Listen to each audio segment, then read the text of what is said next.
बिस्मिल्लाहिर्रहमानिर्रहीम। अस्सलाम वालेकुम स्टूडेंट्स, जैसे कि आप लोग जानते हैं कि हम लोग second year biology chapter number 15 को डिस्कस कर रहे हैं और चैप्टर नंबर 15 में हमने 2 लेक्चर्स को ऑलरेडी इन डिटेल डिस्कस कर लिया है। फर्स्ट लेक्चर में हमने होमियोस्टेसिस के इंट्रोडक्शन के बारे में डिस्कस किया था कि होमियोस्टेसिस है क्या, उसके कितने कंपोनेंट्स हैं और होमियोस्टेसिस हमारी बॉडी में किस तरह से फंक्शंस परफॉर्म करता है।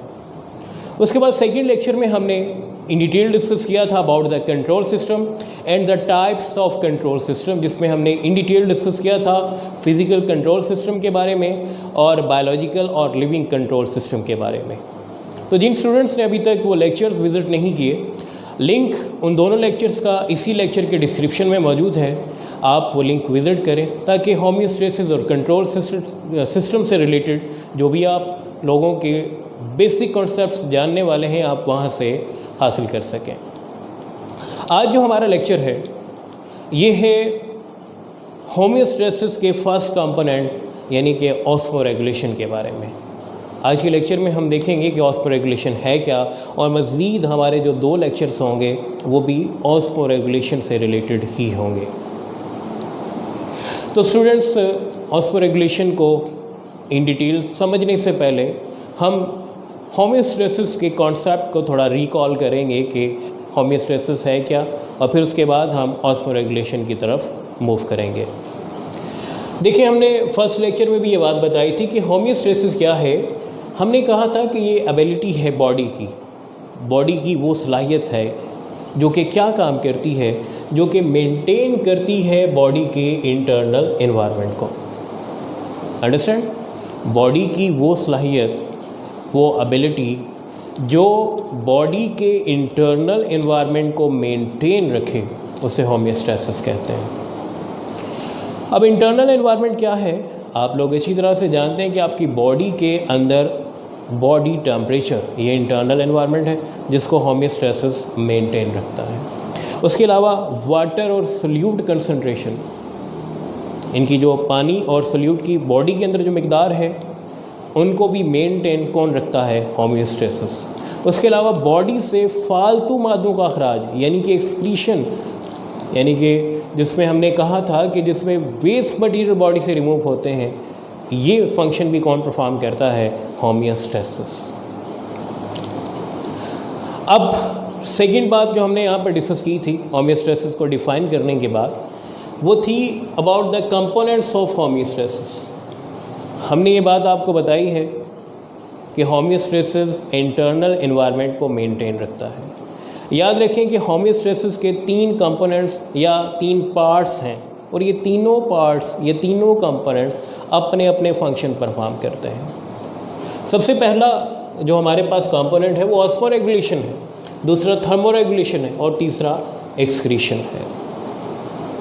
ऑस्मोरेगुलेशन ये वो मैकेनिज़्म है या वो कंपोनेंट है जो कि बॉडी के अंदर वाटर और साल्ट की मिकदार को मेंटेन रखता है। थर्मोरेगुलेशन वो कंपोनेंट है जो बॉडी के अंदर टेम्परेचर को मेंटेन रखता है और एक्सक्रीशन ये बॉडी से waste materials specially nitrogenous waste को बॉडी से रिमूव करवाता है। तो ये 3 कंपोनेंट्स हैं, इन तीनों को हम इन डिटेल डिस्कस करेंगे, लेकिन आज जो हम सबसे पहले कंपोनेंट को इन डिटेल डिस्कस करने जा रहे हैं वो है ऑस्मोरेगुलेशन। तो स्टूडेंट्स, ऑस्मोरेगुलेशन को हम इन डिटेल डिस्कस करेंगे आज। याद रखें कि डेफिनेशन में इसकी पहले भी बता चुका हूँ। ऑस्मोरेगुलेशन क्या है? Maintenance of water and salt balance in the body.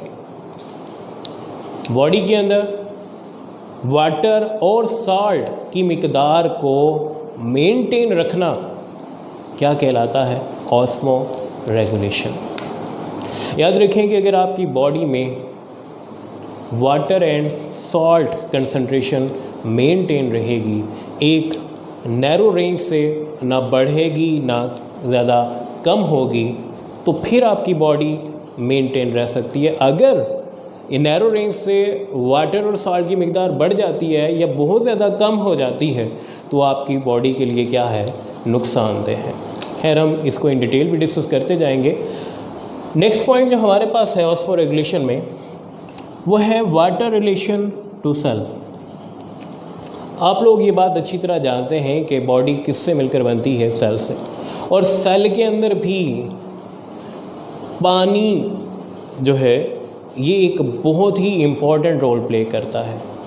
याद रखें कि अगर वाटर बैलेंस जो है वो सेल में मेंटेन नहीं रहता तो सेल या तो मतलब श्रिंक हो जाएगा या बर्स्ट हो जाएगा, मीन फट जाएगा। ऐसा क्यों होता है ये भी हम आपको नेक्स्ट अभी कुछ देर के बाद जो है वो एक्सप्लेन करेंगे। तो यहाँ पर ये बात आपने जो सिंपली ध्यान में रखनी है कि सेल के अंदर जो सॉल्वेंट है, क्या चीज़, सॉल्वेंट, ये क्या होता है, ये हमेशा वाटर होता है। सेल के अंदर जो सॉल्वेंट है वो क्या है, वाटर है। और हर सेल के अंदर पानी की एक डिफाइंड क्वांटिटी होती है, यानी कि एक बैलेंस क्वांटिटी।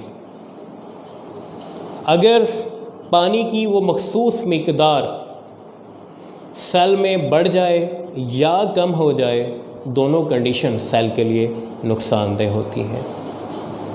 अंडरस्टैंड। लेकिन सेल के अंदर वाटर को मेंटेन कौन रखता है, होमियोस्टेसिस।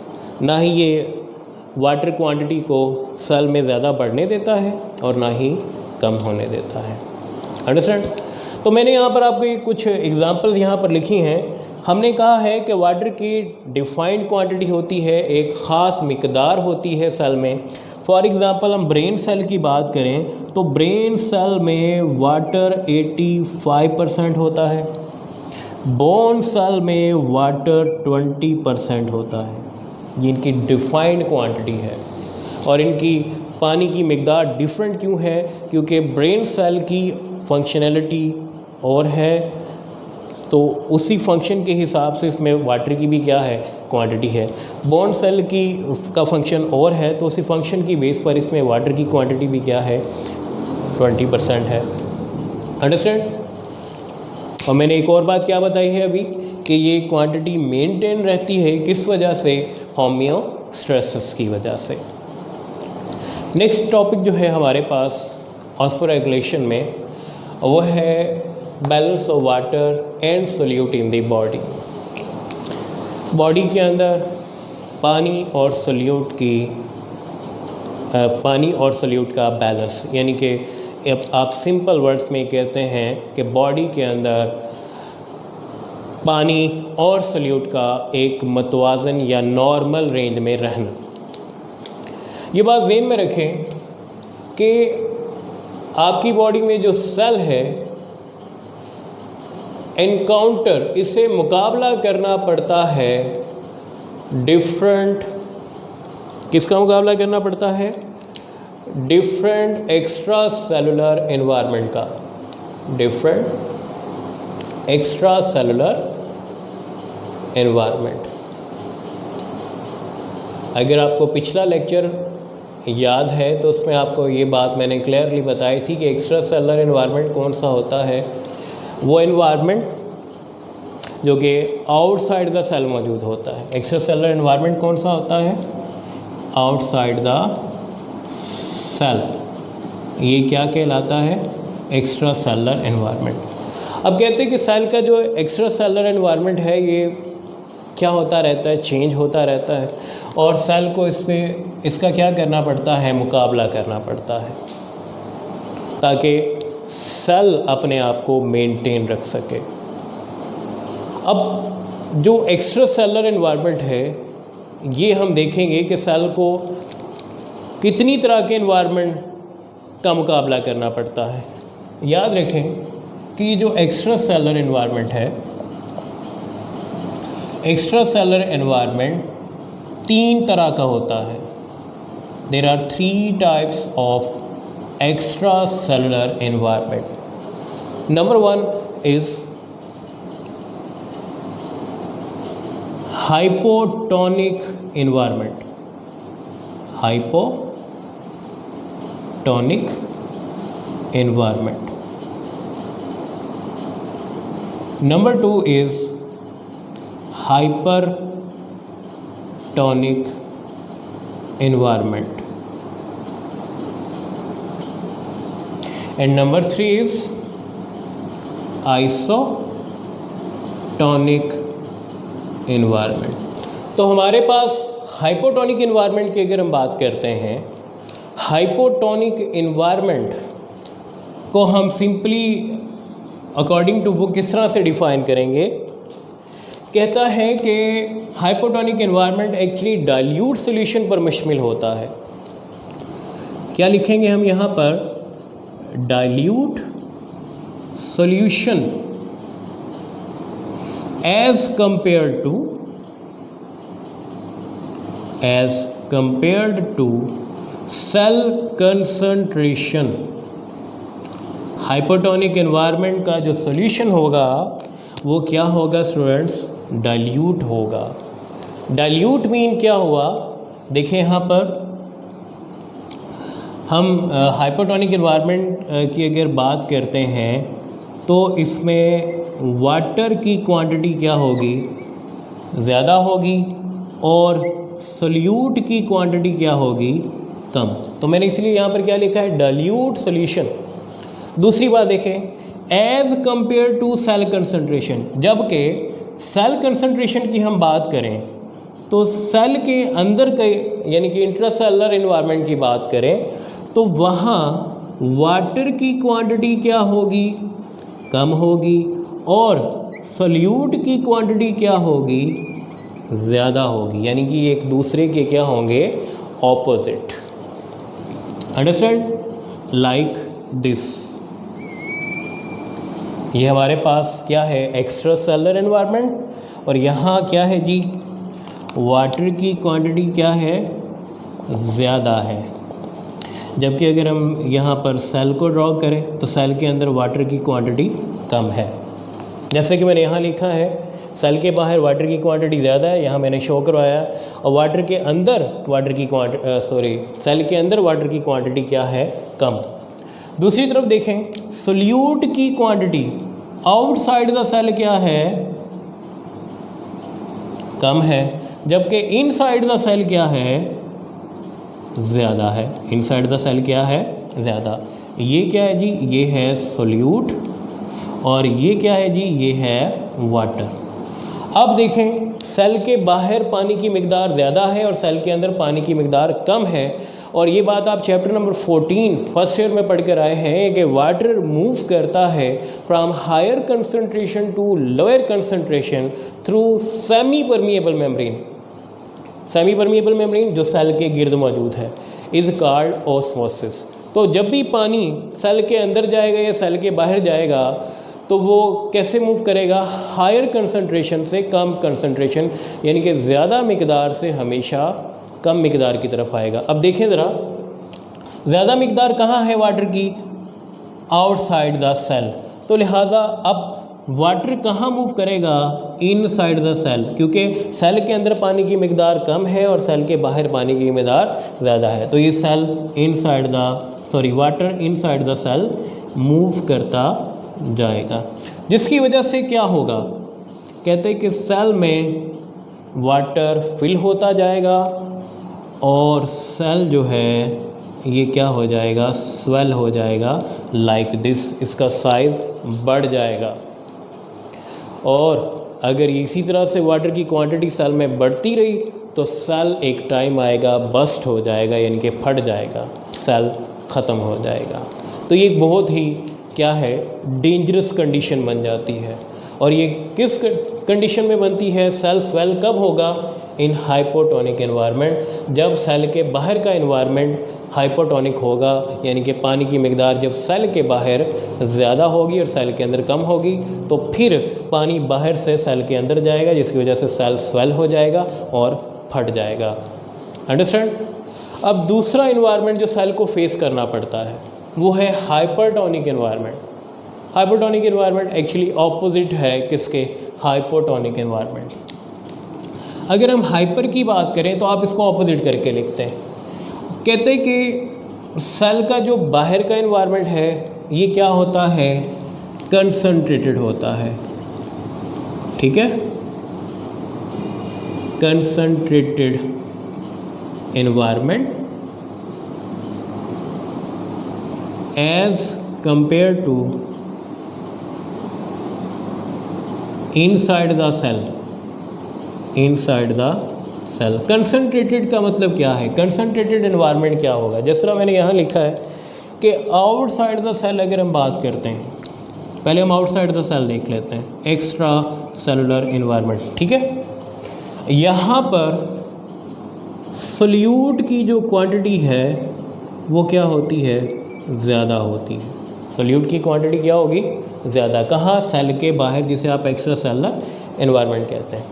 जबकि वाटर की क्वांटिटी यहाँ पर क्या होती है, कम होती है, अंडरस्टैंड। जबकि हम बात करें इनसाइड द सेल, जिसे आप इंट्रा सेलुलर एनवायरनमेंट कहते हैं, यहाँ पर क्या होगा, यहाँ पर वाटर की क्वांटिटी क्या होगी, ज़्यादा होगी, मतलब सेल के अंदर पानी की मिकदार क्या होगी, ज़्यादा होगी, और सोल्यूट की मिकदार क्या होगी, कम होगी। अब देखें दोनों एक दूसरे के क्या हैं, ऑपोजिट, ये दोनों कंडीशन एक दूसरे के ऑपोजिट हैं।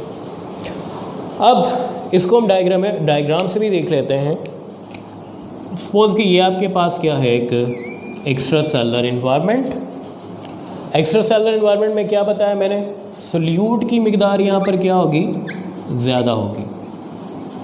ये आपके पास क्या है, सोल्यूट, इसकी मिकदार क्या है, ज़्यादा, जबकि वाटर की क्वांटिटी यहाँ पर क्या है, कम है। और अगर हम सेल के अंदर की कंडीशन देखें तो सेल के अंदर वाटर की क्वांटिटी तो बहुत ज़्यादा है, ये देखें वाटर यहाँ पर बहुत ज़्यादा क्वांटिटी में मौजूद है, जबकि सोल्यूट की क्वांटिटी यहाँ पर क्या है, कम है, अंडरस्टैंड। मैंने यहाँ पर भी इंडिकेट की, ये ब्लैक को मैंने सोल्यूट से इंडिकेट किया है और ब्लू वाटर को इंडिकेट करा, और आप क्लियरली यहाँ पर देख सकते हैं आउटसाइड द सेल सोल्यूट की मिकदार ज़्यादा है, वाटर की मिकदार कम है, जबकि सेल के अंदर वाटर की मिकदार ज़्यादा है और सोल्यूट की मिकदार कम है, दोनों ऑपोजिट हैं। अब वही बात, वाटर कहाँ से मूव करेगा, वाटर मूव करेगा कहाँ से, higher concentration to lower concentration, यानी कि ज़्यादा मिकदार से कम मिकदार। अब ज़्यादा मिकदार कहाँ है, सेल के अंदर, तो सेल के अंदर से पानी मूव करेगा outside the cell like this, जिसकी वजह से सेल के बाहर पानी की मिकदार बढ़ जाएगी और सेल के अंदर पानी की मिकदार क्या हो जाएगी, कम हो जाएगी, और जिसका नतीजा ये होगा कि सेल क्या हो जाएगा, श्रिंक हो जाएगा, सिकुड़ जाएगा, लाइक दिस। ये श्रिंक सेल आपको दिखाया गया है, अंडरस्टैंड। तो ये जो सॉल्यूशन है जिसमें सेल श्रिंक होने के ख़तरात होते हैं, उस सॉल्यूशन या उस एनवायरनमेंट को हाइपरटोनिक एनवायरनमेंट कहते हैं। अब तीसरी कंडीशन हमारे पास, ये तीसरा एनवायरनमेंट जो है वो है आइसोटोनिक एनवायरनमेंट। आइसोटोनिक एनवायरनमेंट की अगर हम बात करते हैं, आइसो मीन होता है सेम, ये ऐसा एनवायरनमेंट होता है जिसमें वाटर एंड सोल्यूट कंसंट्रेशन, पानी और सोल्यूट की मिकदार जितनी सेल के अंदर होती है उतनी ही सेल के बाहर होती है। तो ये आपके पास सेल है, ये नॉर्मल नज़र आएगा और इस तरह के सेल नॉर्मल होते हैं। इसकी एग्जांपल आपके पास रेड ब्लड सेल है। देखिए यहाँ पर जितने ही सोल्यूट होंगे 3 4 1 2 3 4 5 सोल्यूट आउटसाइड द सेल है और 5 ही कहाँ है, इनसाइड द सेल। और जितना पानी सेल के बाहर है उतना ही पानी सेल के अंदर होगा। तो इस तरह का जो एनवायरनमेंट होता है इसे आप क्या बोलते हैं, आइसोटोनिक एनवायरनमेंट। तो स्टूडेंट ये थे हमारे पास एक्स्ट्रा सेलुलर एनवायरनमेंट की टाइप्स, और ये तीनों जो टाइप्स हैं ये शॉर्ट क्वेश्चंस में पूछी जाती हैं। एंड आई होप सो कि इसका कॉन्सेप्ट भी आपको क्लियर हो गया होगा, लेकिन फिर भी इससे रिलेटेड कोई क्वेश्चन आपके जहन में हो तो आप कमेंट सेक्शन में लाजमी पूछ सकते हैं। मज़ीद लेक्चर में इंशाअल्लाह फिर हाज़िर होंगे। अल्लाह हाफ़िज़।